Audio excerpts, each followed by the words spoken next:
Հայաստանի կառավարությունը վաղը հավանություն կտա Թրամփի նախաձեռնած խաղաղության խորհրդի կանոնադրության ստորագրման առաջարկությանը։ Հարցն ընդգրկված է կառավարության նիստի օրակարգում։ Երեկ հայտնի դարձավ, որ ԱՄՆ նախագահ Դոնալդ Թրամփը Հայաստանին պաշտոնապես հրավիրել է միանալ խաղաղության խորհրդին որպես հիմնադիր անդամ։ Նոր ստեղծվող կազմակերպության կանոնադրության համաձայն յուրաքանչյուր հրավիրված երկիր խաղաղության խորհրդին կարող է անդամակցել առավելագույնը 3 տարի անդամակցության պահից սկսած։ Սահմանափակումը չի վերաբերում այն երկրներին, որոնք առաջին տարվա ընթացքում խորհրդի դրամական ֆոնդին կվճարեն առնվազն $1 միլիարդ։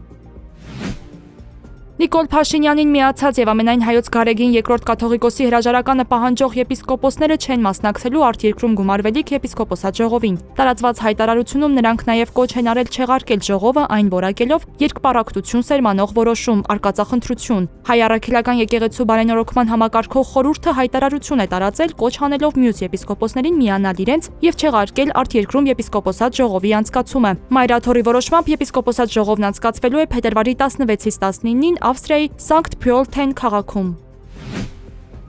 Ադրբեջանից դիզելային վառելիքի ներմուծումը դրական է ազդել Հայաստանի տնտեսության վրա, հայտարարում է ֆինանսների նախարար Վահե Հովհաննիսյանը խոսելով Թրամփի ուղի նախագծի արդյունքների մասին։ Նա սակայն դժվարացել է ասել, թե այդ նախագիծը որքանով կազդի Հայաստանի հնայի վրա, նշելով, որ նախարարությունում չեն հաշվարկել օրինակ Ադրբեջանի եւ Թուրքիայի հետ զարգացումները։ Անցյալ տարվա դեկտեմբերից Հայաստան 2 անգամ ադրբեջանական վառելիք է ներմուծվել։ Օրերս էլ հայտնի դարձավ, որ առաջիկայում Ադրբեջանի տարածքով երկաթուղով ռուսական հեղուկ գազ կմատակարարվի Հայաստան։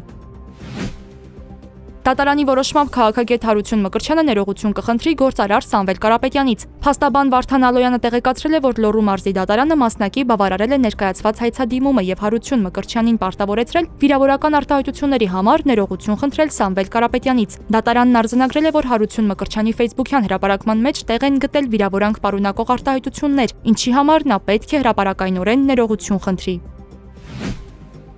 Իրանի քաղաքացիները կրկին բողոքի ակցիա են մտադիր իրականացնել Հայաստանում Իրանի դեսպանության հարակից տարածքում։ Նրանք հավաք անցկացնելու վերաբերյալ իրազեկում են ներկայացրել Երևանի քաղաքապետարան։ Հունվարի 17-ին Իրանի քաղաքացիների բողոքի ակցիան խոչընդոտվել էր։ Ներքին գործերի նախարարության ոստիկանությունը նրանց թույլ չէր տվել բողոքի երթ անցկացնել Իրանի դեսպանատնից դեպի Կապույտ մզկիթ։ Ակցիայի մասնակիցներից Էսան Սահրադյանը Ֆակտոր կետայեմի հետ զրույցում նշել էր, որ Հայաստանում իրենց խաղաղ երթը խոչընդոտվել է Իրանի դեսպանի վերջին հայտարարությունների պատճառով։ Իրանի դիվանագետը դեսպանատան դիմաց անցկացվող ցույցերի վերաբերյալ հայտարարել էր, թե Հայաստանը Թեհրանի դեմ գործողությունների կենտրոն է դառնում։ ԱՄՆ նախագահի հատուկ բանագնաց Սթիվ Ուիթկոֆը հայտարարել է, որ նախատեսում է Ռուսաստանի Դաշնության նախագահ Վլադիմիր Պուտինի հետ հանդիպել հունվարի 22-ին։ Նա պատրաստվում է Մոսկվա մեկնել ԱՄՆ նախագահի փեսայի Ջարեդ Քուշների հետ։ Ուիթկոֆն ասել է, հանդիպումը խնդրել է ռուսական կողմը։ Կրեմլի խոսնակ Դմիտրի Պեսկովը հաստատել է Պուտին-Ուիթկոֆ հանդիպման ծրագրերը։ Ուկրաինայի, Եվրոպայի եւ Միացյալ Նահանգների միջև այս շաբաթ Դավոսում կայանալիք համաշխարհային տնտեսական ֆորումում նախատեսված $800 միլիարդ